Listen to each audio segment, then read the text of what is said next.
Hello, Archie Dunlop here with Talking Astrology with Archie on Friday, March the 7th, 2025. In this video, as always, I want to look at the astrology and the I Ching for today, Friday, March the 7th. I also want to have another look at Donald Trump. So recently I did a video talking about Trump and Zelensky. You know, they had this meeting in the White House, which didn't go well, and some people seem to unsubscribe. You know, they said in the comments that they had unsubscribed. One commenter said something like, "Wow, Trump supporter." They actually thought I was a Trump supporter. I am not a Trump supporter. I agree with Trump on a few things. I probably disagree with him on most things. I'm not an American citizen. I don't have a vote. If I did have a vote, I wouldn't vote for Trump. So what do I disagree with him on? Well, his approach to the environment, for example. His approach to the environment is disastrous, as far as I can see. And he has just signed this executive order. I think he signed it on March the 1st, authorizing government agencies to sort of open up the nation's forests to logging. You know, America has to be self-sufficient. America's got this untapped resource, and you've got to just log as fast as possible. And it's kind of in the same tone as, drill, baby, drill. And, who cares about endangered species? It mentioned the sort of Endangered Species Act, but, so what? We've got to think about the forests, and of course that helps the logging industry. And I understand that the Democrats aren't great. It was perhaps the Americans, the United States, for example, that blew up the Nord Stream 2 pipeline. Was it them, the Ukrainians? If you think about the environmental disaster that blowing up that pipeline was, or that the gas leak and so forth, and war itself, the war in Ukraine is not exactly good for the environment, is it? And the Democrats were supporting that, and I certainly know locally, looking at how local politicians, both who are Republican and Democrats, have utter contempt for the environment. So I don't think that the Democrats are much better than the Republicans when it comes to dealing with the environment. But I do think that Republicans, and in particular the Trump regime, are uniquely bad. And in this video, I want to look at Trump and the environment, and the United States and the environment, and I want to consider, where things are going with the environment and the US, and perhaps not just the US, with the world at large. And I want to kind of look ahead, sort of for the next couple of decades. But before I do all of that, I want to consider the astrology and the I Ching for today. So here is the chart for today, and you can see that the moon is sort of edging into Cancer. So at noon New York time on March the 7th,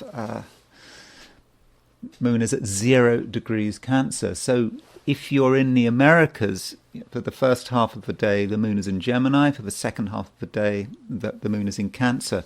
Technically speaking, the moon goes into Cancer at 4:29 p.m. London time. So if you're in Europe and Africa, then sort of late afternoon, the moon moves into Cancer. If you're in the Americas, then around noon, certainly New York time, that would be 11:29. The moon goes into Cancer. If you are in on the West Coast, California, Oregon, British Columbia, then the moon will go into Cancer at 8:29 in the morning. So yeah, if you're on the West Coast, or if you're in Hawaii or Alaska, then all day long the moon is in Cancer. So time zone is going to be a bit important today. So that's really the main thing going on, the moon moving into Cancer. And it's perhaps the aspects that the moon makes just before it moves into Cancer that we should be interested in. And what happens is that there's Saturn, there's Neptune. Saturn, Neptune, they are in late Pisces. So the moon makes a square to Saturn. Moon in Gemini makes a square to Saturn, and then it moves on to make a square to Neptune. And you might then say that the moon is on the Saturn-Neptune midpoint. So, moon square Saturn, moon square Neptune, to be honest, these are not great aspects. Moon square Saturn, it may just feel that something is held up, that you're maybe not quite your usual self, that you have to deal with restrictions. And then the moon makes a square to Neptune. Things are not quite understandable. Certain things are being hidden from you. And with a moon square Saturn Neptune, it can be about fear, the things you are afraid of, the things holding you back, the things you would like to happen, but you can't quite find them. And that is Saturn Neptune. It's moon square Saturn Neptune midpoint can often be about unreasonable fear. And essentially, there's not a great deal else going on. It's astrologically, I think it's a fairly quiet day, at least in a geocentric sense. And the moon is 0 degrees Cancer at noon today, and it's going to be even earlier if you're in Australia or New Zealand or East Asia. So you set that chart for noon Sydney time, and the moon is at 21 Gemini. So 21 Gemini, well, that means that the moon square Saturn is exact if you are in Australia or New Zealand today. So at noon, at least, it's exact. So the experience of being in Australasia and East Asia, I do think that moon square Saturn does dominate proceedings, and you might feel that restriction and something holding you back even more than if you are in the Americas. And looking at the heliocentric picture, and the heliocentric picture today may actually be quite important, because geocentrically there really is not a great deal happening. And so heliocentrically, the Earth is still sesquiquadrate Pluto. It was sesquiquadrate Pluto yesterday, and that Earth sesquiquadrate Pluto is about something bothering us. Maybe it can be a point of obsession. Pluto, that is one way of looking at Pluto, being obsessed about things. People getting obsessed about details more than usual. Someone asked me recently about whether or not one should use signs in heliocentric astrology, because they noticed that I never use signs. At least I haven't used signs up to this point. I find that a difficult question. I mean, heliocentric astrology is not something I use routinely with clients. It's not something I do. But you could say Earth is in Virgo, sesquiquadrate Pluto in Aquarius. Could that be that certain details do really bother us, that we're kind of obsessed about it? Is that what we have to deal with when dealing with the world down here? We're on this planet Earth, sesquiquadrate Pluto. Small things suddenly become incredibly important. Aside from the Earth sesquiquadrate Pluto, we've also got Mercury sextile Venus. And Mercury sextile Venus, you could say, might be welcome relief. I mean, the geocentric aspects are not great. Moon square Saturn, moon square Neptune. But Mercury sextile Venus is, it's a pleasant aspect, and it's about being able to get on with things and feeling a certain amount of comfort and Venus and Mercury, it's about being able to relate to people, but to an extent on our terms. We can think about our ideas, we can promote our ideas, and we can talk about things that are of interest to us, and we're not going to feel ignored. And Mercury is, additionally, it's conjunct the Mars-Uranus midpoint, and you can see this. So there's Mars and Uranus, and you can see that, roughly speaking, Mercury is. So there's Mars, Uranus. Yeah, you can see roughly speaking that Mars is conjunct the Mars-Uranus. Sorry, Mercury is conjunct the Mars-Uranus midpoint, and that conjunction may say something about what is said. And Mars-Uranus is quite an aggressive pairing, quite dynamic, quite explosive. And so Mercury on the Mars-Uranus midpoint might be about saying things which are dramatic, which get a reaction. And also Jupiter is conjunct the Earth-Neptune midpoint. So that you can certainly see that's the Earth. That's the Earth.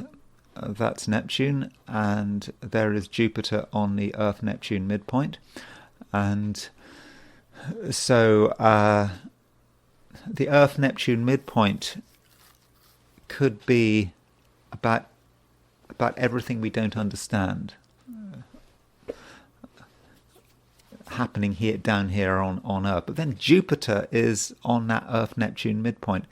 That might be about being over-optimistic. That's one way of looking at it.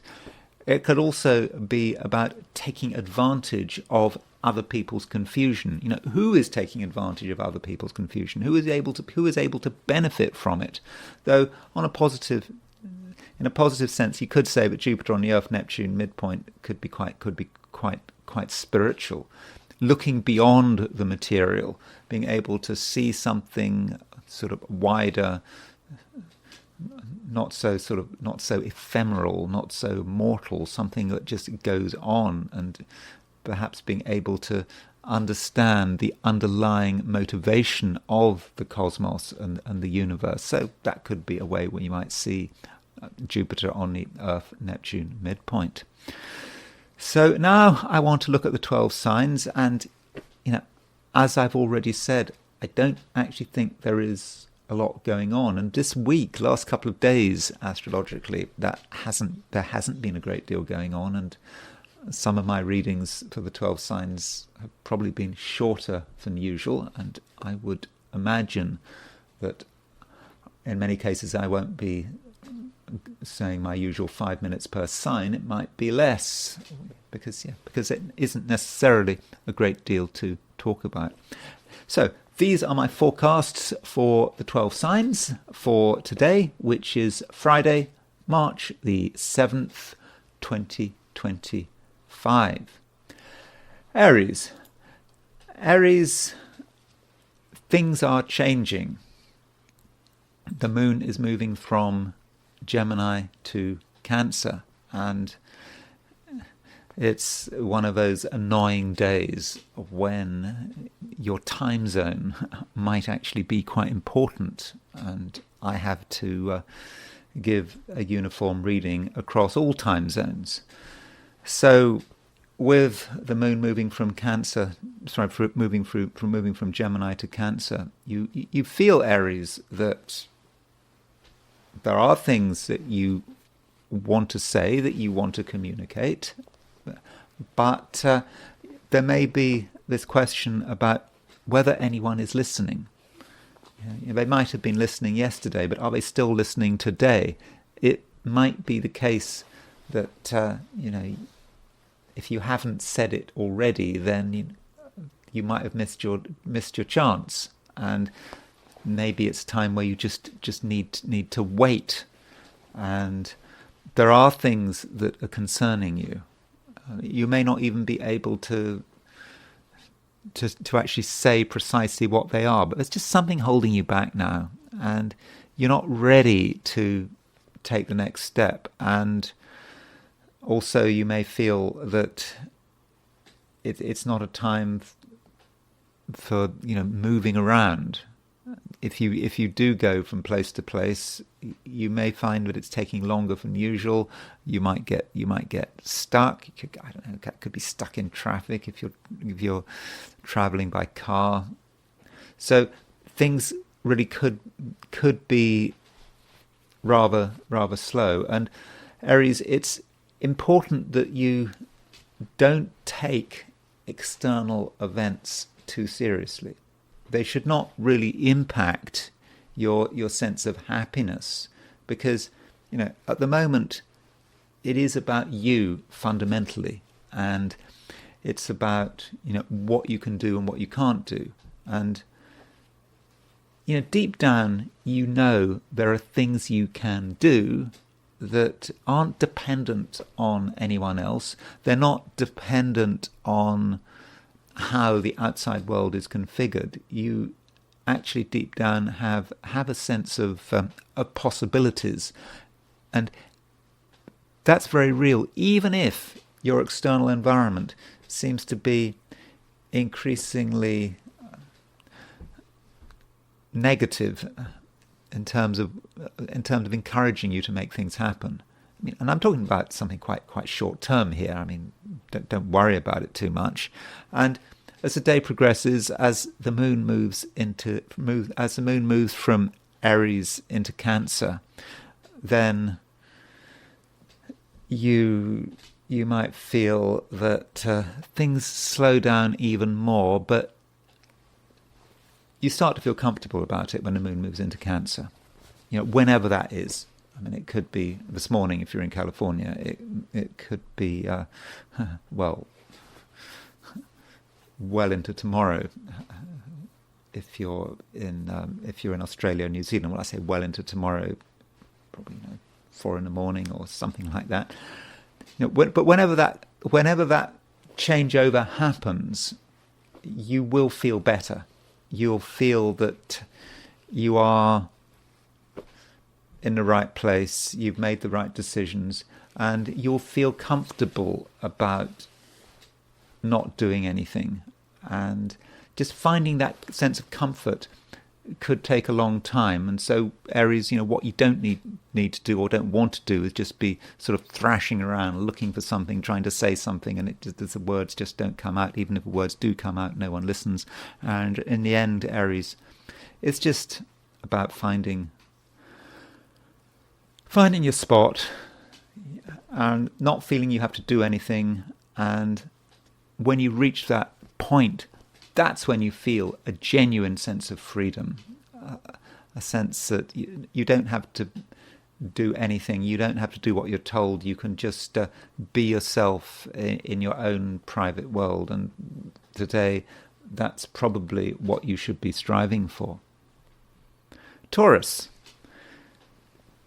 the moon is moving into Cancer at some stage. That might be tomorrow if you're in Australia or New Zealand. It might be relatively early in the morning if you're in California. But when the moon moves into Cancer, I think you're going to feel better. The moon in late Gemini, first half of the day, is not going to be great. You're going to feel that things are holding you back.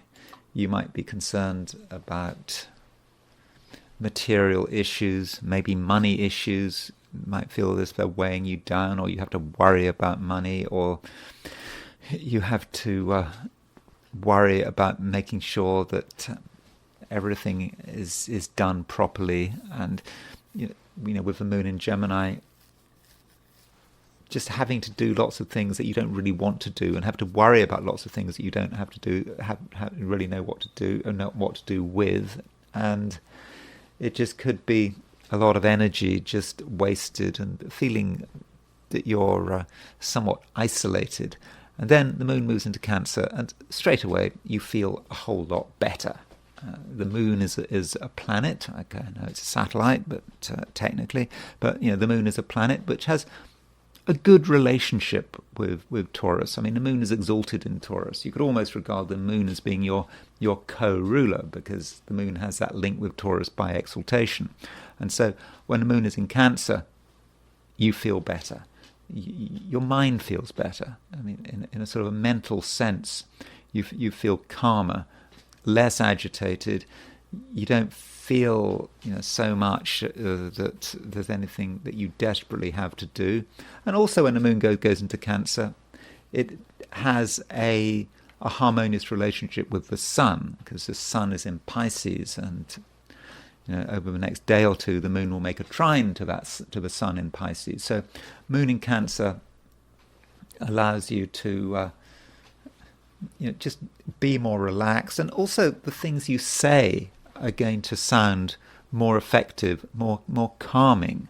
And in fact, a Taurus, towards the end of the day, okay, might be tomorrow if you're in Australia or New Zealand, but towards the end of the day, you start to have a sort of a calming influence.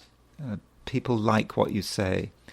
If anyone's agitated, you can help to sort of calm them down, and can provide a sense of perspective. And your words won't be sharp. They won't be blunt. I mean, blunt is a word that one can sometimes associate with the sign Taurus, but I don't think there's anything blunt about you today, particularly late in the day.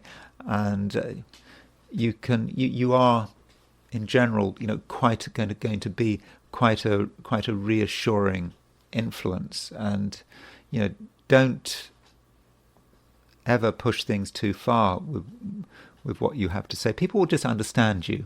People will understand the first couple of words you say. There's no need to say loads and loads of stuff. I mean, in the end, that moon in Cancer does make a square to Mercury. Now, that moon square Mercury is not really going to be a feature of today.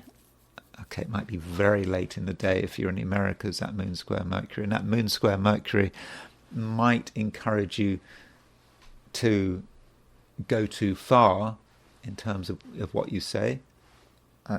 One word too many could spoil things. So you do keep it simple, and just remember that the function of communication for you, Taurus, at the moment is reassurance. Gemini,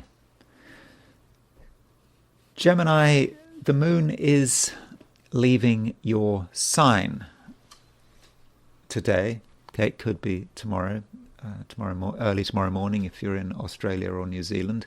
But the moon is leaving your sign, but still for at least half the day, the moon is still there. And the moon, while moving through Gemini, is making a square to Saturn and a square to Neptune. Now, these squares between Saturn and Neptune, I have been somewhat negative about. Certainly, if you listened to my introduction, where I talked about moon square Saturn, moon square Neptune, I suggested that these aspects weren't great. I did associate them with fear and feeling restricted. And as far as Gemini is concerned, I think you may be able to deal with these squares. I mean, for one thing, the moon is in your sign for the first part of the day. So you feel a certain sense of comfort simply by virtue of the moon being sympathetic to you. And then moon square Saturn, right at the beginning of the day, moon square Saturn. In fact, that moon square Saturn is going to be the main aspect of it. If you're in Australia or New Zealand, that moon square Saturn is the aspect that matters. So that moon square Saturn does hit two important angles of your chart. Moon in Gemini, your sign, then Pisces, top of the chart. So that moon square Saturn may actually give you a certain amount of responsibility and a feeling that It's down to you to make things happen, and that you can make things happen, and you're not going to be distracted. And it can actually be quite tough-minded, that moon square Saturn, and it may enable you to actually get a lot of things done, but in a quite a serious way, and you are going to insist on being taken seriously. And then the moon makes a square to Neptune, and that moon square Neptune, moon in Gemini, square Neptune in Pisces, there could be moments of uncertainty when you don't quite know where things are going. And you might regard that as being a negative, but maybe it's a good thing to have a little bit of uncertainty. You can't be sure about everything. And so if you feel you don't know what's happening, and if there is a moment in the day, Gemini, where you don't know what's happening, rather than just plough on, you should instead just stop what you're doing and just tell yourself that there is some uncertainty here and work with it. You don't have to necessarily see things through to the very end. You might want to just pause and get some information. Try to work out how you want to finish something. And that might mean you just have to delay things a little bit with that moon square Neptune. You don't have to go on. If you don't understand something, stop. Ask questions. Wait for the picture to clear. If it doesn't clear today, then wait until tomorrow, or even wait until next week. And then eventually the moon does move into Cancer. The moon moves out of your sign, and in this case, it may be that moon moving out of your sign is actually quite a good thing, because by the time the moon is in very late Gemini, by the time the moon is square Neptune, it just might just be becoming all too much, and you might reach the stage where you're almost being too clever by half. You think you know everything, and then you realise you don't know everything with that moon square Neptune, and then the moon moves into Cancer, and things have changed, and you can maybe take a step back, and you have a chance to maybe sort of listen to your feelings, and also consider what is important. And it's all very well having plans, but you have to consider the consequences of these plans. And the moon moving into Cancer does remind you of these consequences, and some of these consequences will have a financial dimension, and I'll probably be talking about that more when I look at your horoscope for the weekend. And additionally, you, from a relationship point of view today, in terms of dealing with other people, I think actually you're going to be very good at dealing with other people. And in fact, dealing is the wrong word, because dealing has all sorts of negative connotations. So you're going to be good at being with other people. There's just something about you that people are going to like, people are going to be attracted to, and you're going to be on the right wavelength. Wavelengths always change. There are different people for different times, and maybe today you can be a person for all seasons, and it doesn't matter who the people are. You can relate, and people in general are going to like you. You shouldn't necessarily expect anything, but from a social perspective, I would have said overall that today you're going to feel comfortable, even though the moon is square Saturn. That moon square Saturn, does make you rather tough-minded, particularly at the beginning of the day, but that needn't have anything to do with the way you deal with people in a social sense. Cancer, the moon eventually moves into your sign. Quite when the moon moves into your sign, I'm afraid it rather depends on your time zone. If you're in California, the moon will move into your sign pretty early in the day, what, 8:30 in the morning, I think, 8:29 a.m. Or if you're in California, Oregon, Washington State, British Columbia, even earlier if you're in Alaska or Hawaii. On the other hand, if you're in Australia or New Zealand, I'm afraid the moon won't move into Cancer until tomorrow. But when the moon does move into Cancer, you are going to feel pretty good. And you're going to feel a sense of being part of things. And especially as when the moon moves into Cancer, it starts making a trine to the sun. Now that moon trine sun is incredibly wide. I mean, the sun is at 17, 18 Pisces. The moon is at 0 Cancer. So you could say, well, that's not a trine. That's 18 degrees out. But there's a trine relationship between the moon and the sun, because the moon is in a water sign, the sun is in a water sign, and over the weekend that moon trine sun is going to be exact, and there is a certain sense of comfort there, and so that is one of the advantages of a moon moving into Cancer. But yeah, it is going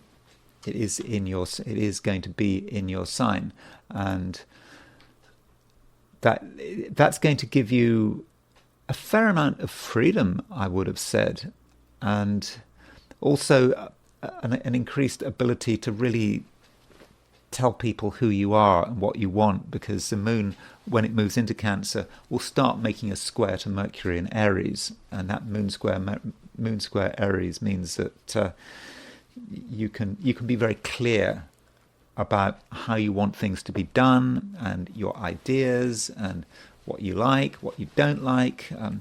It's not a time to be quiet with moon in Cancer square Mercury in Aries. So in a way, that moon moving into Cancer is something to be looking forward to.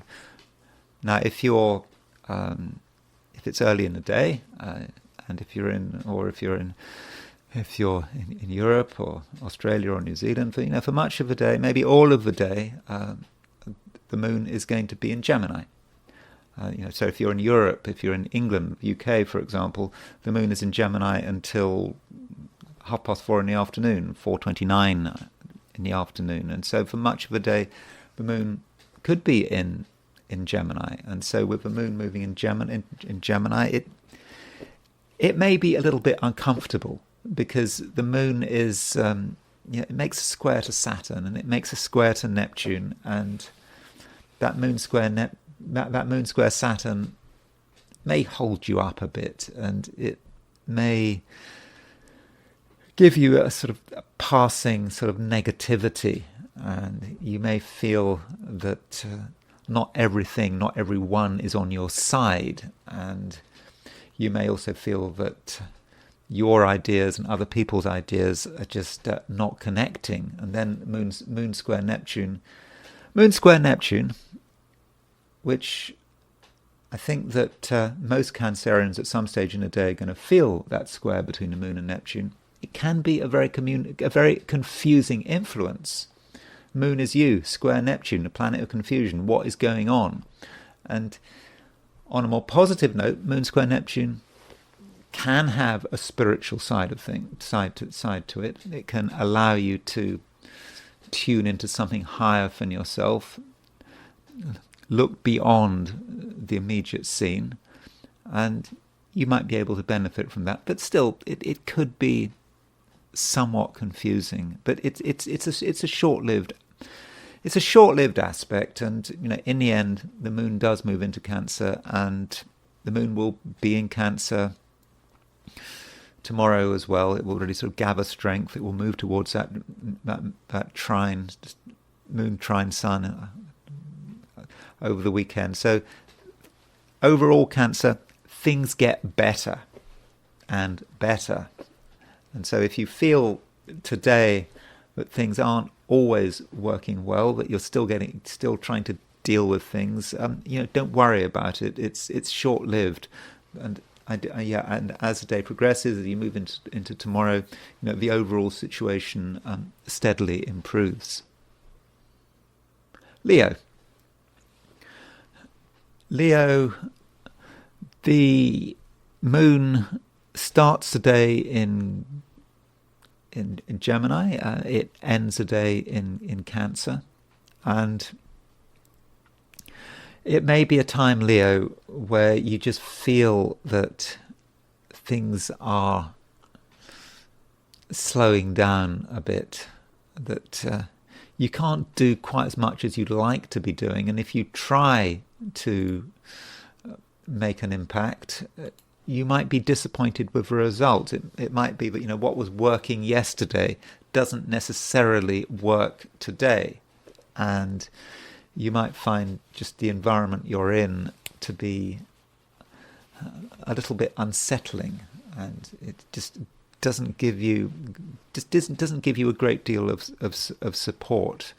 And also there may be a creeping sense of worry, not a worry that needs to be personal, but just a feeling that things aren't necessarily getting better, and that might be a reflection of how you see the world. You look at the news, you may look at the financial news. I mean, I'm making this recording on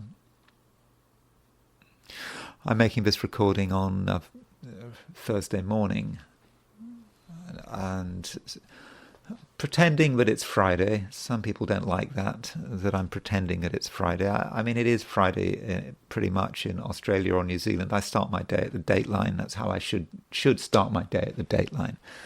But looking at the news on Friday morning, I just saw the headline: "Oh, stocks tumble." I didn't really explore the matter any further.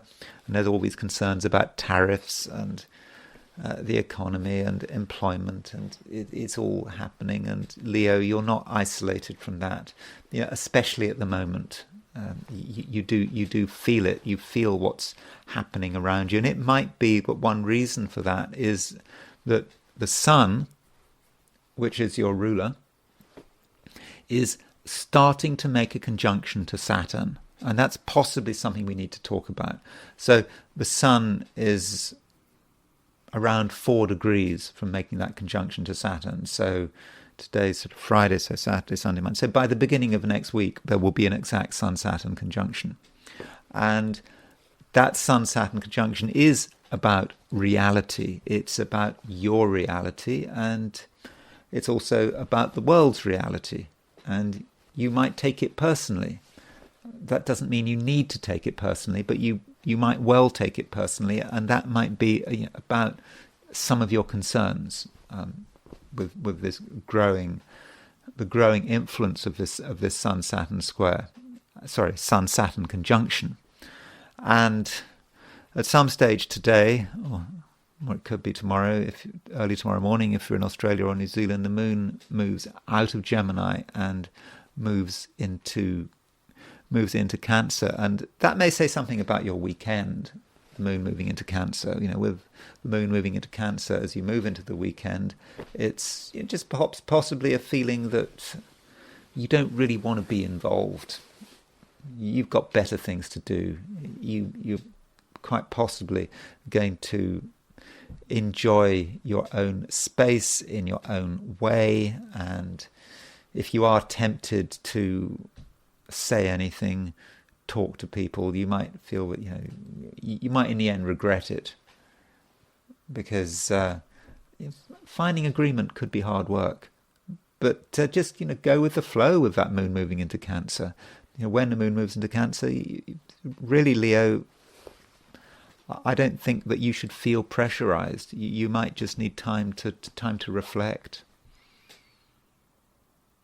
Virgo, I did look at the heliocentric chart at the beginning of this video, looking at things from the perspective of the Sun, putting the Sun at the center of the solar system. And in the heliocentric chart, there is a sextile between Mercury and Venus. And Mercury-Venus sextile heliocentrically, it's a great aspect. And it's an aspect that might well say something about you, because Mercury is your ruler, and it suggests that you're able to be sociable this weekend.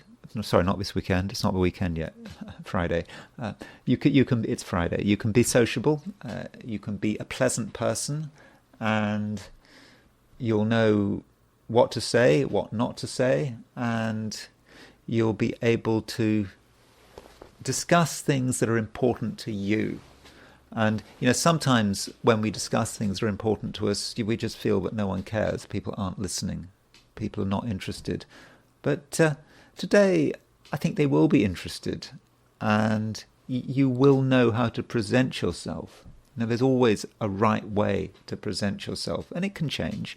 But today, you will know what people want to see, what people want to hear, and that means that you can make yourself popular, and people are just going to like you, and they're going to like what you say, and that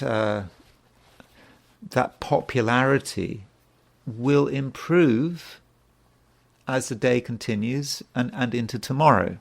At the beginning of the day, the moon is in Gemini, and it does eventually move out of Gemini. It could move out of Gemini this morning if you're in the Americas, or it might be early tomorrow morning if you're in Australia or New Zealand. But it will be moving out of Gemini and moving into Cancer. But while the moon is in Gemini, there is a feeling that you can't do everything, that there are limits to what you can do, and you might feel a certain sense of dissatisfaction, especially if you're too desperate to achieve anything. It is Friday. Maybe there's a limit to what you can do, and maybe you should start to tone things down a bit. And the moon in Gemini does make a square to Saturn, and I've just said that other people can be a joy. But with that moon square Saturn, to begin the day, you might think, oh, well, that's not true. People are a nightmare. People are holding you back. They're not helping. But it's only temporary, and you need to get through that moon square Saturn. So at the beginning of the day, you might get a negative impression. You might think that things aren't going to work out, but you need to go with it and not be so focused on getting specific things done, being more relaxed. And once you start being more relaxed, you can start tuning into the good things about today, like that heliocentric Mercury sextile Venus. So, that Mercury sextile Venus, which I've just talked about, it does allow you to talk about things that are important to you, but don't do it in a way that is ambitious. People are not going to be turned on by ambition. It's got to be relaxed. That's the way to do it. And as the moon moves into Cancer, that sense of relaxation will increase, and just it's going to be easier and easier to get on with people. Libra, it needn't be a bad day. I have been a little bit negative when looking at some of the signs, but I don't think there's much need for negativity if you're a Libran. Things are looking quite good, and you seem to have quite a good sense of what you want, and you may have the opportunity to really set up your weekend, quite nicely. I think there are reasons to think that it could be a good weekend, and as you move into the weekend, you just may feel that things are getting better and that you can be more constructive, and you are helped by the fact that heliocentrically, remember heliocentrically, not geocentrically, but heliocentrically, there is a sextile between Mercury and Venus. So this heliocentric Mercury-Venus sextile should be very useful. It should help you, certainly in a social sense, because Venus, your ruler, is sextile Mercury. Mercury is the communication planet. It's also a planet relating to what you're thinking and your ideas. And with Mercury sextile Venus, you can tell people what's on your mind. You can tell people what's important to you, and you can discuss what you value.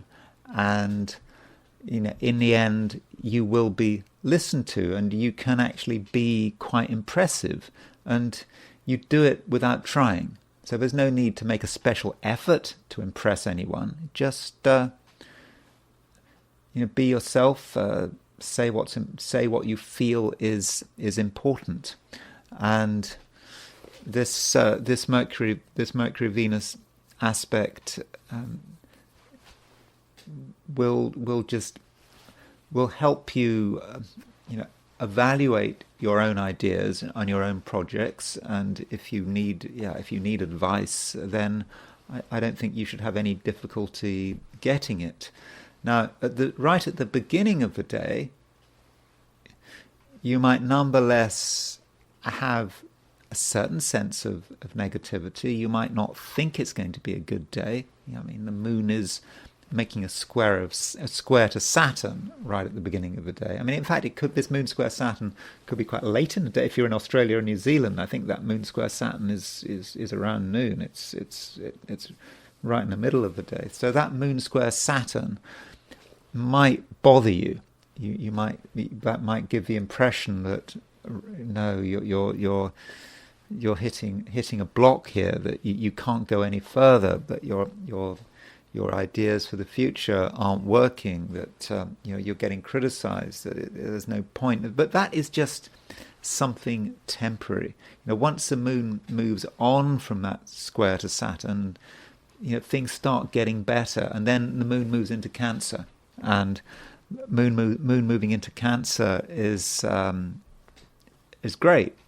It's about you feeling that you can really do anything, or do anything certainly in the sense of your ambitions. It can be very ambitious. Moon in Cancer, and you can certainly articulate those ambitions, thanks to that sextile between Mercury and Venus. So a heliocentric sextile, of course, not a geocentric one. And also, there's something about you, Libra, today which is quite powerful. You give the impression of having an agenda, and that might be quite important, because if you don't have an agenda, if you don't have any plans, then you're vulnerable. Because if you don't have plans, then you can get caught up in other people's plans. Well, if you've got nothing better to do, well, you might as well do this and that and this and whatever. But if you know what you want to do, then you can stand up for yourself, and your plan can be supportive. Your ambitions can be supportive. They can move you forward. So that's looking pretty good. As far as relationships are concerned, I've talked about this Mercury sextile Venus. Mercury sextile Venus is quite a communicative aspect, and it does allow you to perhaps take people into your confidence. Though the moon does make a square to Mercury in the end. Now that moon square Mercury is probably going to be more of a feature if you're in the Americas. If you're not in the Americas, that moon square Mercury probably won't manifest until the weekend, the early weekend. But moon square Mercury could be late in the day, maybe even very late in the day, some kind of disagreement. And so if you're doing something important and you're in the Americas and you're doing it late in the evening and it involves other people, there might be a clash of words. But maybe that's unnecessary. If this evening you're in the Americas, then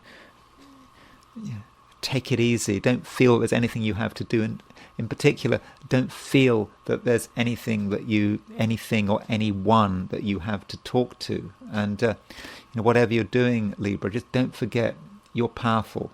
You can do things your way. And if you're decisive, then I think that you will get the results you are looking for. Scorpio, you have a sense of what you want. That's clear. And you don't want anyone to get in your way. And Scorpio, I don't think there's any reason for people to get in your way. They understand you, and if you make your feelings clear, then you will be respected.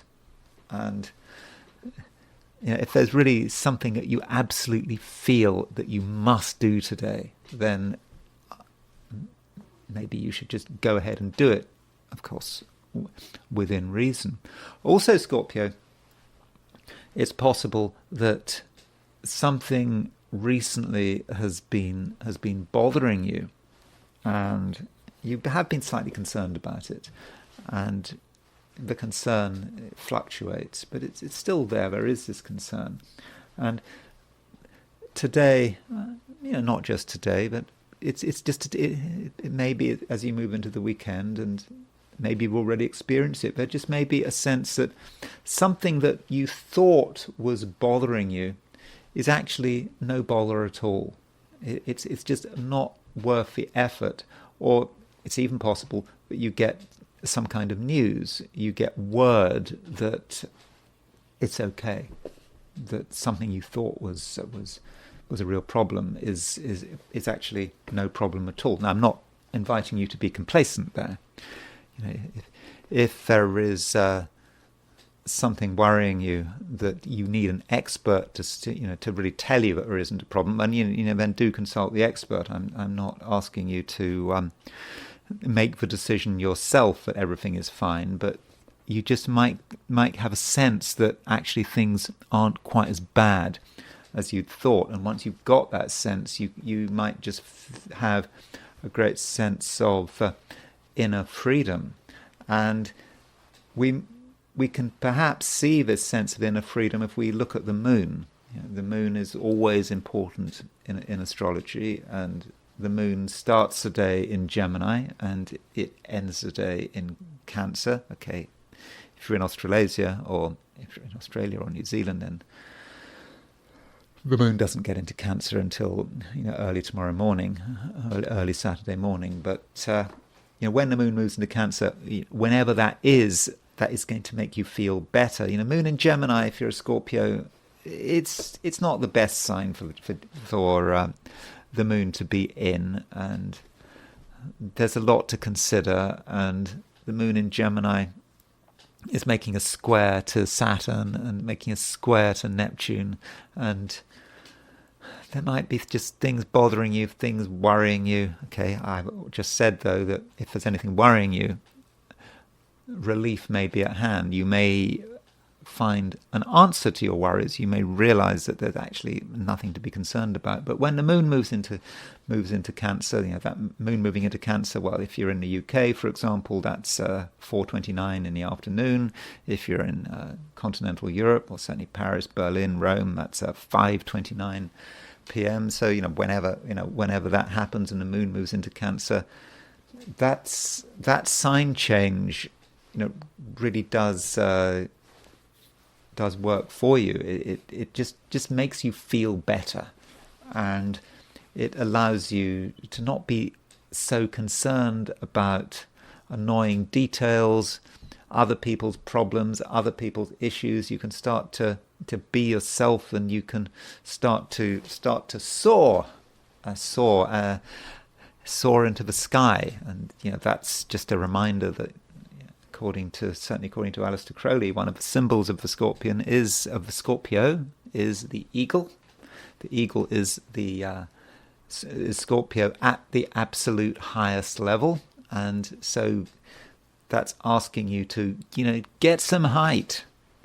If you look at things from the ground level or from a basement level, you're not really going to see the full picture. And if you can get some height, then you will see what is possible, and you'll realize that things aren't as bad as you thought. And that is a general theme for today, just realizing that once you get a sense of perspective, there could also be a great sense of relief. And so from this elevated position, you can move into the weekend, and it looks as if it should be quite a good weekend. But when I do my video for the weekend, I'll be talking all about that when I look at your horoscope for the weekend.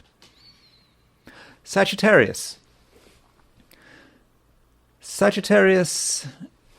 you are perhaps feeling that one thing is ending, another thing is starting, and it's time to change gear a little. And maybe over the last couple of days you've had to spend a certain amount of time considering other people's interests, wondering what other people are up to. And it's sometimes been difficult to do things on your own in a way that is just easy and relaxed. There's always been some kind of pressure, and today the moon is in Gemini, late Gemini, and because it does move into Cancer in the end. But late Gemini. Now that could be this morning. Of course, if you're in California, I don't think you need to worry about this. It doesn't really apply to you if you're in California, unless you get up really early in the morning.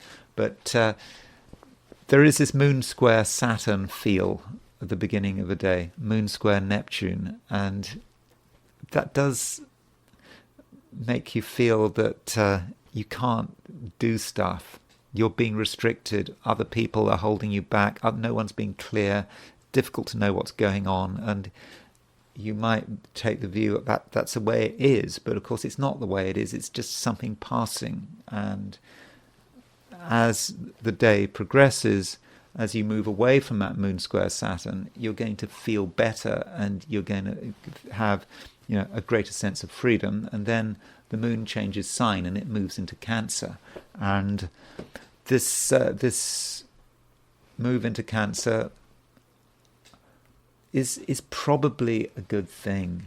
I mean, it's perhaps not too easy in one sense, moon moving into Cancer, simply because Cancer and Sagittarius are such different signs. But you could say with the moon in Cancer that any change is better. All change is for the good. So when the moon changes sign, you just feel that something has gone. Something that in the end was getting you down and was preventing you from being positive. And so with moon in Cancer, you can start to think about things in your own way, and you don't have to worry about what other people are doing. And you can think things through, and you can get a sense of perspective, and also you can get an understanding of other people. It might be over the last couple of days you've learnt a lot about some of the people in your life. They've given a lot away without knowing it, and you're now able to put the pieces together and work out who your friends are. And if you do have to deal with people today, probably you're going to deal with them quite effectively. And the key to social success today, if social success is important to you, not just social success, it may be relationship success as well. The key is having a certain sense of detachment, not feeling that you have to always be emotionally involved, even though today your emotions are actually quite strong. Certainly when the moon moves into Cancer, your emotions are very powerful, but that doesn't mean to say that you have to share those feelings. And if you can keep those feelings to yourself and have that sense of emotional detachment, it's not just that you're going to feel better, other people are going to feel better as well. So if everyone has a sense of freedom, not just you, but people are in control of their lives, and you're not trying to cramp their style, then relationships at all levels can actually work pretty well. Capricorn, the moon is starting to change sign. Of course, changing sign is a one-off event. It doesn't just happen gradually. One moment it's in Gemini, the next moment it's in Cancer. It is immediate. There's no such thing as a cusp in astrology. So with the moon changing sign, you are aware that other people matter. The moon moving into Cancer, into your opposite sign, and the question is that just because you're aware of other people, even just because you're aware that they matter, doesn't necessarily mean that they are useful. And Capricorn, you may actually today have quite a negative impression of people. It may just occur to you that maybe they're not pulling their weight. They're not asserting themselves. They're not being clear. They might even be holding back on you. They are even stuck in their ways. And that means that if you spend too much time worrying about people and trying to wait for them, then you could just waste a lot of time and nothing could be achieved. And so with the moon moving into Cancer, by all means be aware of how people behave, how people react, but don't rely on anyone, because in some ways other people are going to be really unreliable. And I think that has been clear throughout the day. Even before moon moved into Cancer, when the moon was in Gemini, in fact, if you're in Australasia, the moon is going to be in Gemini all day. But when the moon was in Gemini, the moon was making a square to Saturn, square to Neptune, and those lunar aspects were quite disappointing. And you could see that things were tough and that you were not getting the cooperation you feel you deserved. And moon moves into Cancer, you might feel that you have to make more of an effort with other people, but I'm just not entirely convinced that effort is worth it. And the moon, when it moves into Cancer, it does start making a square to Mercury, and moon square Mercury can be about a disagreement. You and someone else, you might be talking about something and you just can't agree. You can't agree to a fixed plan, and the more you talk about it, the worse it gets. And therefore you need to have a certain distance today and into tomorrow as well. But you also need to be aware of how important people are. You need to be aware of how they can mess things up for you. And if you give them a chance. And maybe the key thing Capricorn today is not to give people a chance, and maybe it's just best to be as self-reliant as you can be. Aquarius. Aquarius, things may be a little bit slow today, and this is in spite of your best efforts. You're trying hard to make things happen. You're trying to be enthusiastic, and you're trying to give out good vibes. But is it really being appreciated? Possibly not. And you might actually be disappointed about how unresponsive certain people are. They may just be stuck, or they only take things so far. You might feel that someone could be useful. You might feel that you can be useful to them, or you might feel that you have the beginnings of a good relationship with someone, but it doesn't work. Things only reach a certain point and then they get stuck. And so I think, Aquarius, it's important that you don't have too many expectations, and don't try too hard on another person's behalf, because your efforts just might not be appreciated. On the other hand, if you do things in your own way, with reference to yourself, and you don't worry too much about other people's opinions and what people like, what people don't like, if you take that approach, then it's going to be a much easier day. And as far as relationships are concerned, looking at things in a slightly longer term perspective, I should point out that the Sun is starting to make a conjunction to Saturn. And I will be saying more about this conjunction between the Sun and Saturn. But just a reminder that this Sun-Saturn conjunction is now about 4 degrees apart. So early next week, there will be an exact Sun-Saturn conjunction.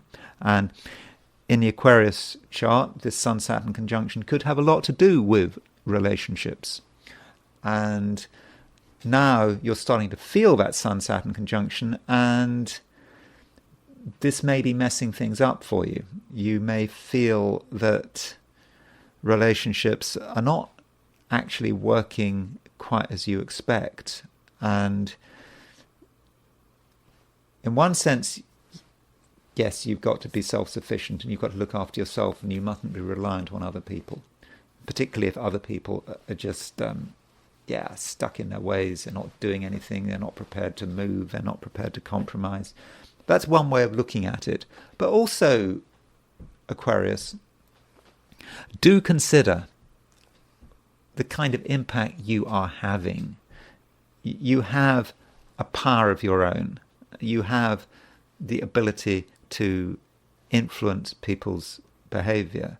I mean, it might just be the observer effect. When you observe someone, you try to work them out, and you're looking at them, and you're trying to reach conclusions. You're actually changing them. If a very act of observing someone today could actually change their behavior, probably for the worse.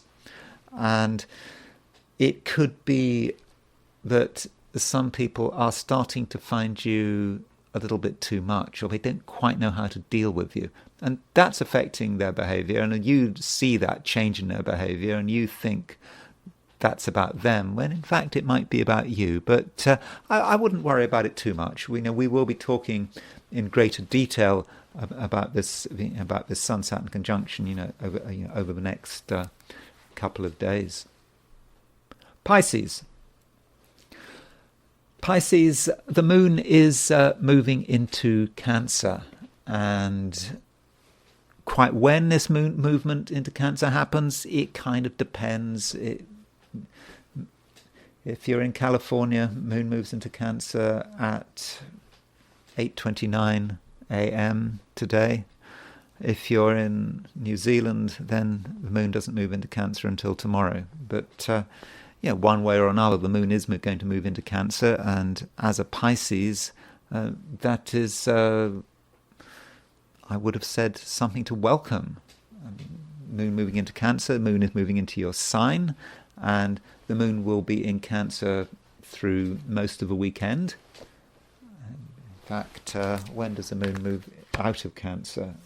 So the weekend, so if we look at March, so the moon is in Leo, and certainly sort of London time, the moon doesn't leave Leo until late in the evening on Sunday. So really, it's a moon in Cancer weekend, and so that does set you up nicely. And the moon in Cancer is making a trine to the sun over the weekend, and indeed, as the moon moves into Cancer, you're going to start to feel that trine. Okay, the moment it moves into Cancer, the moon will still be sort of 18 degrees away from the sun, but still, the sun and the moon are in the same sign, and so those two bodies will work very well together.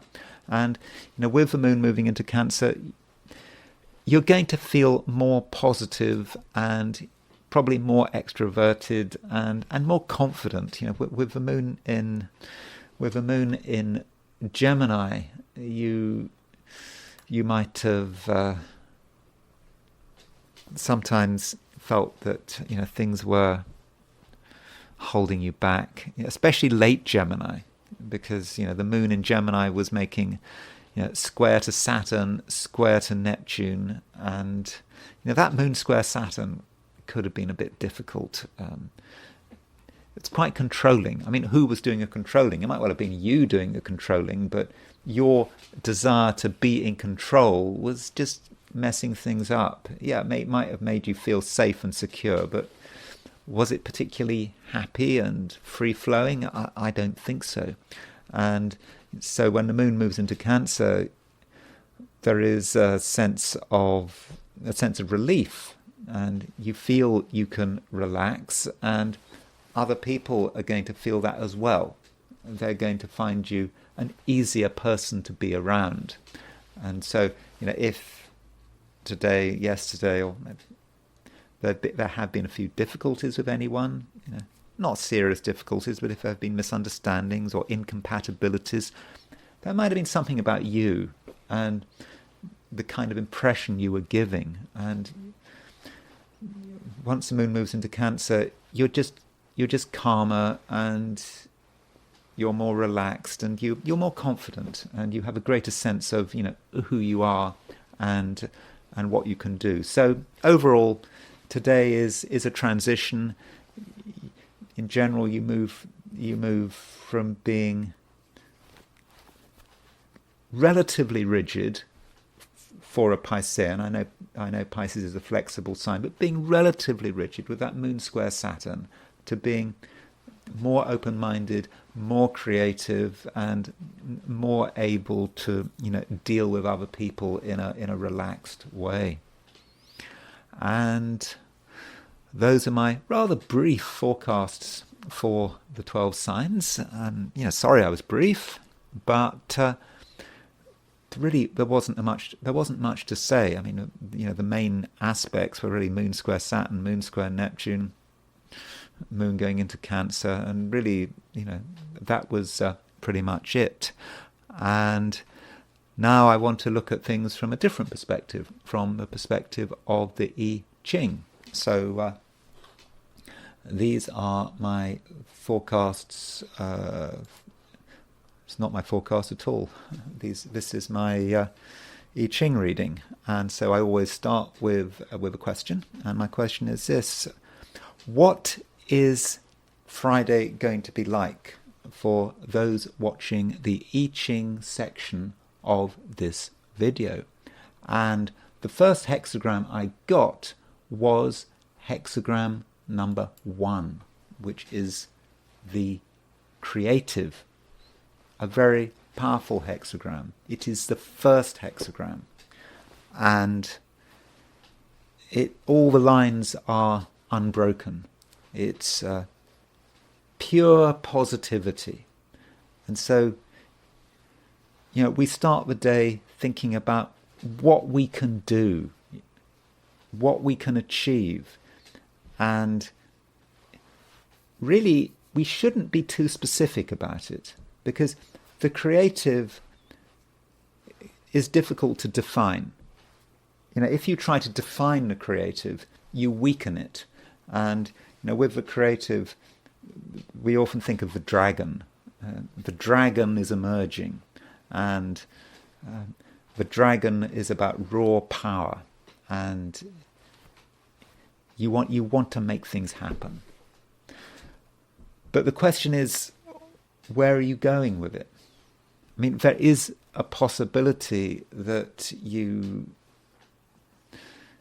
feel that you have to go in a particular direction, and you may feel that you don't want to stop. Once you get going, once you start doing something, you're just going to want to keep going. That's the way it is, and there'll be no stopping you.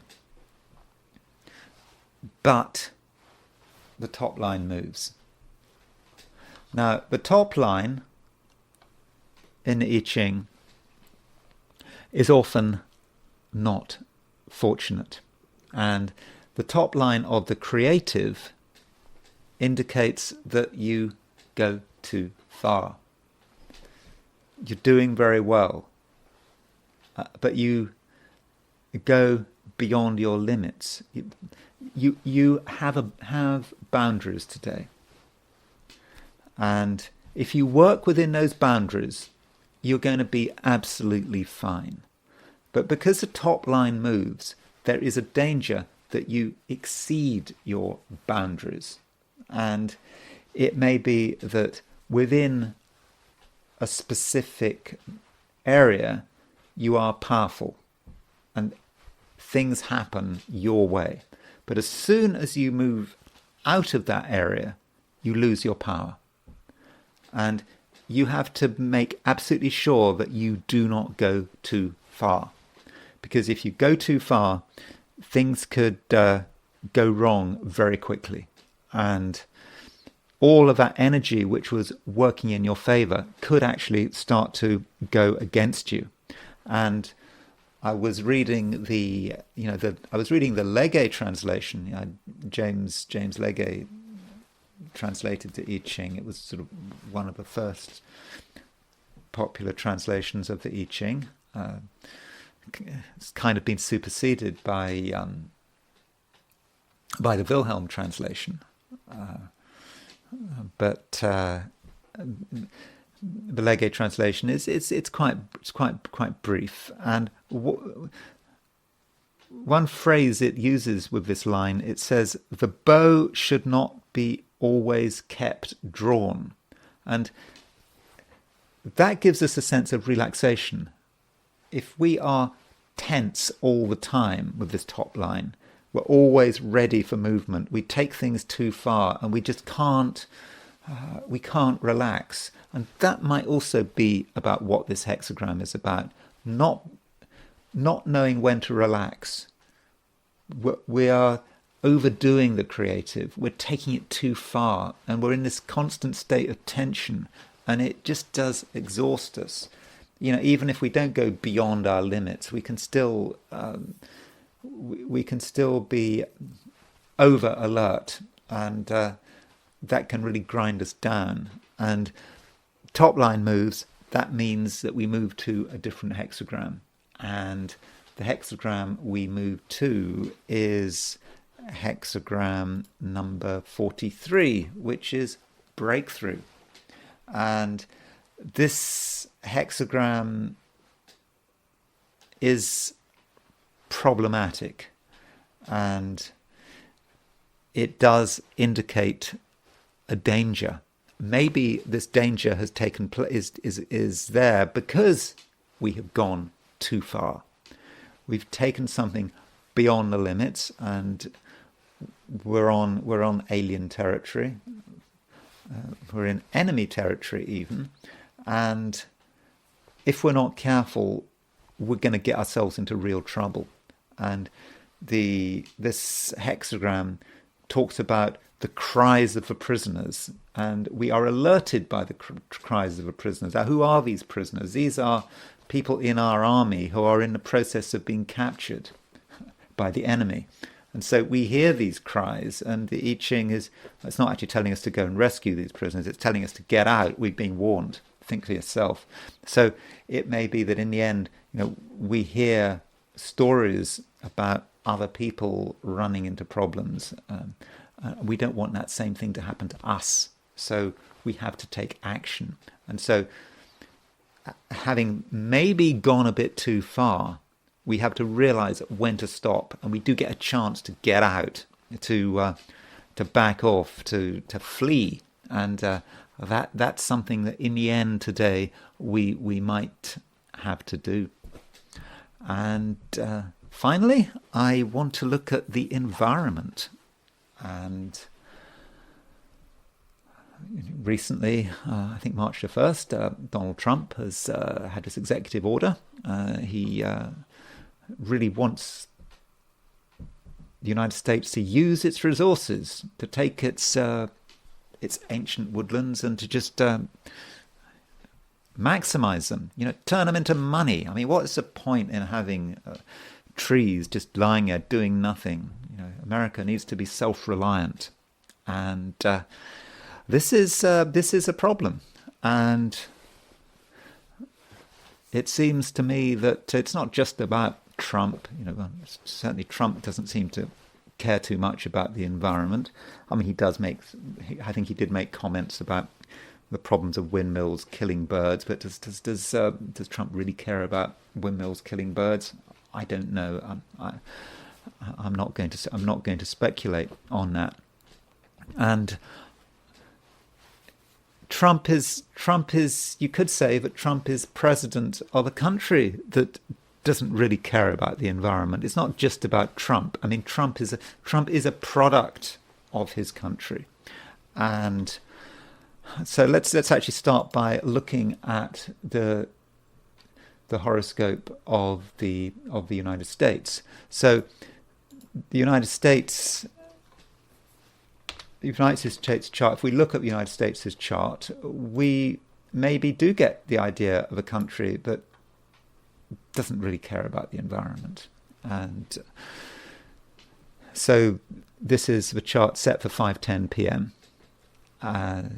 It's a chart that astrologers seem to like using. It seems to work. The ascendant descendant axis has worked very well in terms of signifying America's foreign wars and indeed the Civil War as well. So what is it about the United States chart that is so environmentally unfriendly, or encourages Americans to just tear everything apart? And of course, I should say that it's not just the United States. Every country has perhaps got its road to hell with the environment. I mean, in the United Kingdom, supposedly a left-wing government, Rachel Reeves, she was saying, don't let. She said something like, "Don't let bats and newts," or something like, was it salamanders? Don't let bats and newts get in the way of development. Let's build houses. So it was almost a sort of drill baby drill comment from Rachel Reeves, Chancellor of the Exchequer in the UK. So it's not just an American problem, but in America it's especially apparent. And the thing that is really amazing about America's chart is that it does not have any traditional planets in Earth signs. And you could say it's got Pluto in Capricorn, it's got Neptune in Virgo, but these are generational planets. If we take the traditional planets, nothing in Earth. And so one interpretation of a chart with no Earth is a country that has no appreciation for its own resources, its own natural wealth and its natural beauty, and the earth represents the whole living system. Trees, wildlife, which America is, of course, full of. And you would have thought, if you were a patriotic American, I mean, patriotism has many different dimensions, but patriotism is also about appreciating your environment. But here is America with no Earth in its chart. And if we take that 5:10 p.m.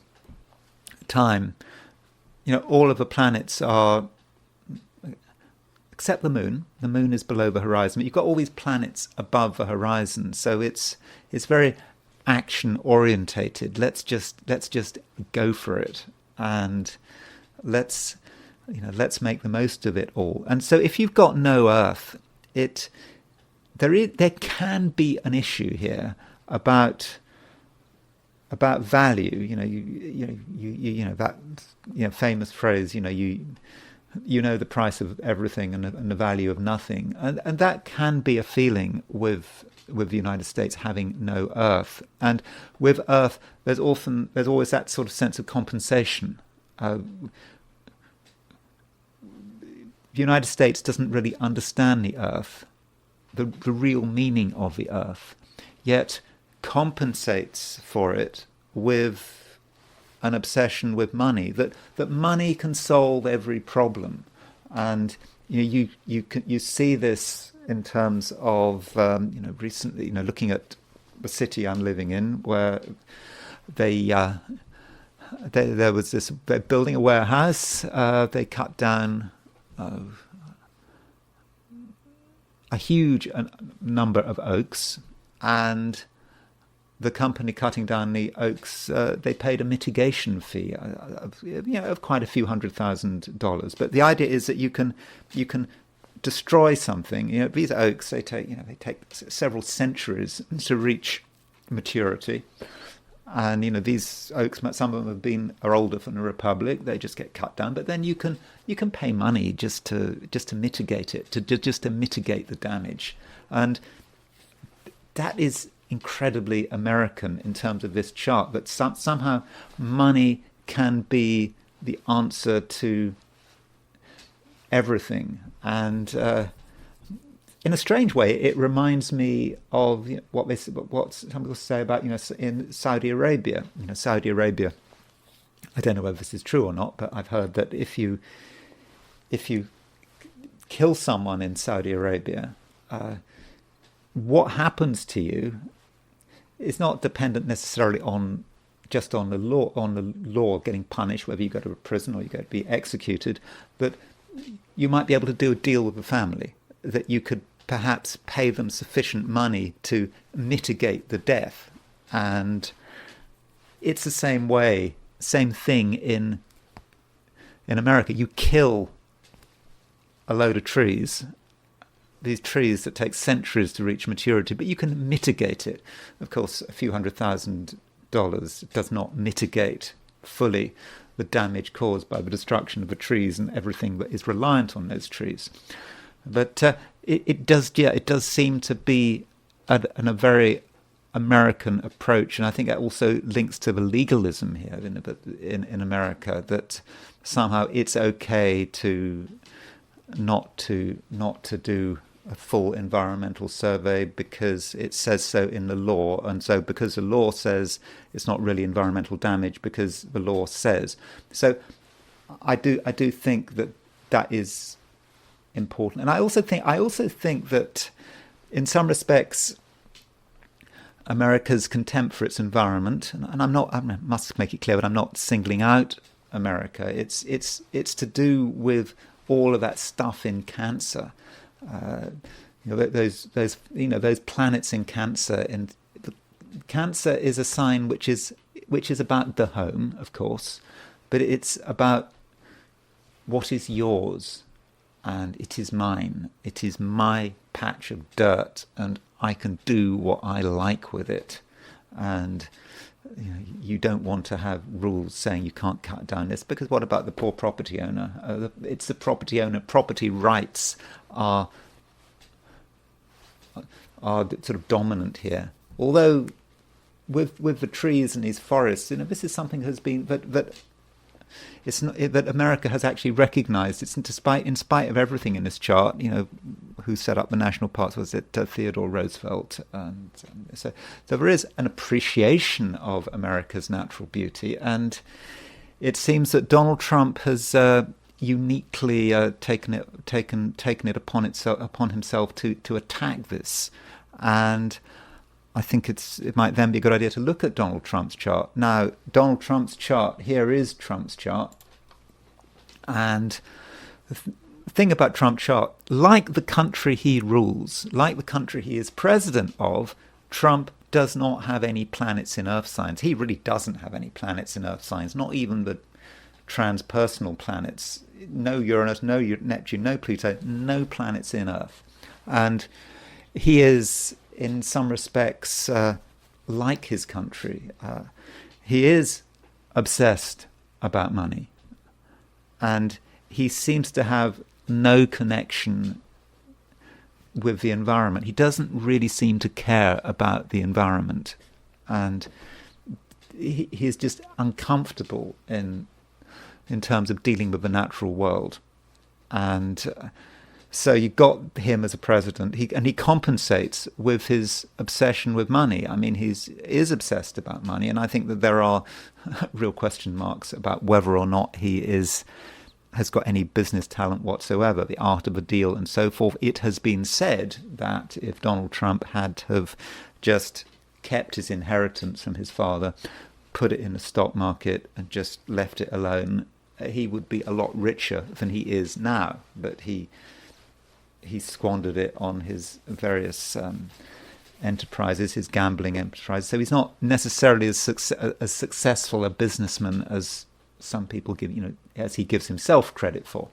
And again, that might be his lack of earth. He doesn't really get what it's all about. And so here you have a president who has contempt for the environment, but it may also be something about his planets in Cancer, and it is often forgotten that he has that he's got planets in Cancer. We focus on the Gemini, we focus on the Sagittarius, but yeah, he has got Mercury, Saturn, and Venus in Sagittarius. Mercury, Saturn, and Venus in Capricorn. Mercury, Saturn, and Venus in Cancer. And Cancer is a sign with a long memory. And it's a sign that is quite easy to upset. And he does bear grudges, I think. And you see, the problem with the environmental movement in the United States is that it is completely aligned with the progressive movement. There's no logical reason why you can't be an environmentalist and also believe in all the stuff that Trump believes in. There's no reason why you can't be an environmentalist and believe that we need to close the borders, be an environmentalist and think that diversity is nonsense. There's no reason why you can't be that kind of person. But the reality is that the environmental movement has just totally allied itself with the progressive movement. And so it's the Democrats who are into climate change and protecting forests, and it's all part of the same thing. I mean, there's no reason why that should necessarily be the case. I mean, of course, the Democrats are not really into protecting forests. You actually see what Democrats do at a local level, and they're just as bad as the Republicans. But it just may be that there is, with Trump, I get this sense that there is there's a certain sense of him being a bit of a troll. He likes to troll the progressives, and of course this movement to sort of open up the forests log it, in quite sort of dramatic language. Let's make as much money as we can out of it. He's just trolling us now. If the progressive movement if the environmental movement was detached from the progressive movement, then and I don't think that, actually, don't think they're necessarily the same thing. It's not just capitalists that destroy the environment. I mean, there are three big things that destroy the environment. I mean, three big movements that have destroyed the environment, which are capitalism, communism, and Judeo-Christianity. All those three things, they put humans at the center of their universe. And so they're the real enemies, really, of the environment: capitalism, communism, and Judeo-Christianity. So you can destroy the environment from the left, and you look at the Soviet Union and the environmental damage that was inflicted by the Soviet Union. You look at what happened to the Azov Sea. So there's no reason why that could happen, but it's the way it has happened. And so that means that the environmental movement has nothing to say it has no connection with Trump. Well, you might think, well, what happened to RFK? I mean, RFK was supposedly an environmental lawyer. What is he saying? I wonder about that.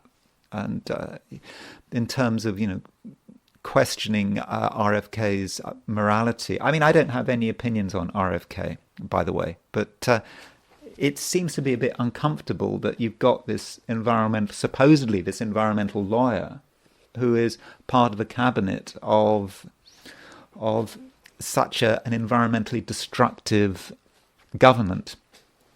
And Trump's chart, I think, says something about it. And I think that there is an element of vindictiveness about Trump and the environment. And I think that vindictiveness comes possibly from his conjunction, but his Cancer conjunction between Mercury, Saturn, and Venus. You might also want to look at his fourth house. I don't know whether it's worth it, but he's got Black Moon, Lilith, South Node, and the Moon in fourth house. I mean, I suppose you could say South Node and Black Moon, Lilith is someone who does have contempt for the environment. He just doesn't really understand it. He's just not with it because he has got no Earth in his chart. Now, should we blame Trump personally? I'm of the view that we shouldn't get too hung up on individuals. We look at how people get obsessed with Putin and Putin this, Putin that, and the Ukraine war. But I said, if Putin hadn't have been around, this war would still have been going on, whether it had been a czar, a democratically elected president, a general secretary of the Communist Party. This war in Ukraine would still be happening, and we shouldn't get too focused on individuals. And when we see the damage being done to the environment, which has already been happening, but it is likely to escalate in Trump's term, possibly in Vance's term as well, if Vance wins the 2028 election.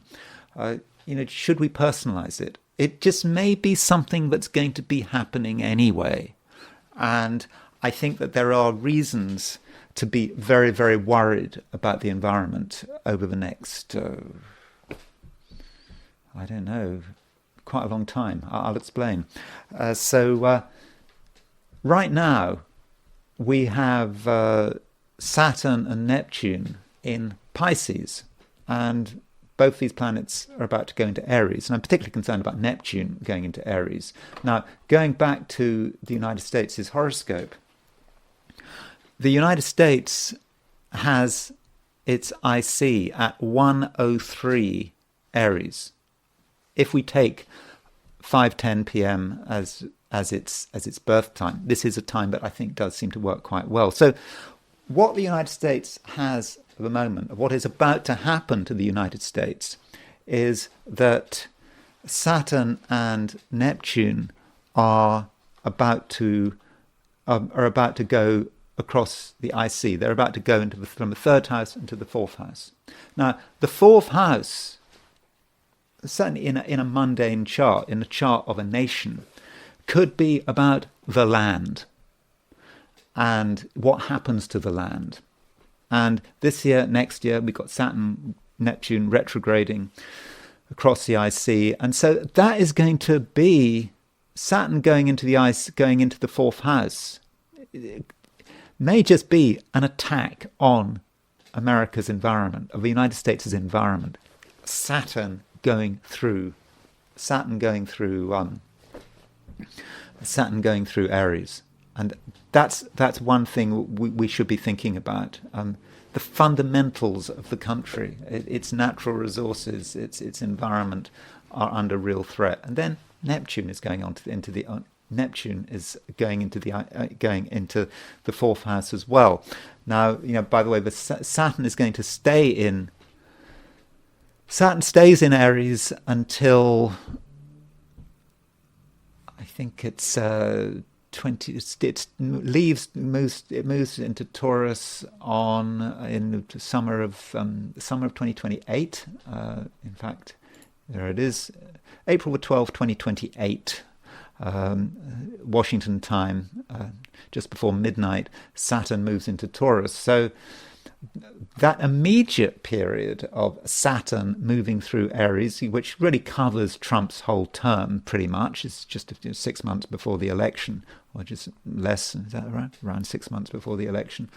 The United States has Saturn through Aries, Saturn moving through the United States' fourth house. And so that term, Trump's term, could really be quite disastrous for the environment. We already know this. I mean, that seems to me to be absolutely obvious. But it's Neptune that I think is more interesting. And we have to think, what does it mean for Neptune to be in Aries? And in particular, Neptune is going to be moving through the United States' fourth house for the next sort of well over a decade. I think Neptune moves into Taurus on May the 21st, 2038. So we've got 13 years of Neptune moving through Aries. So what might Neptune in Aries actually be about?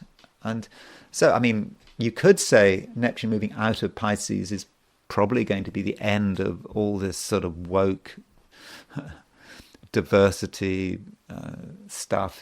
Neptune moving. We're already feeling it. Neptune moving out of Pisces. This sort of people beating themselves up about past injustices and reparations for slavery. That could be Neptune in Pisces, but we're moving into Aries. So what is Neptune in Aries about? Particularly in an American context, remembering that Neptune is about to cross the United States' IC, and I think that Neptune could be about the fantasy of being able to take the initiative. That's what Aries is about, and so let's go for it.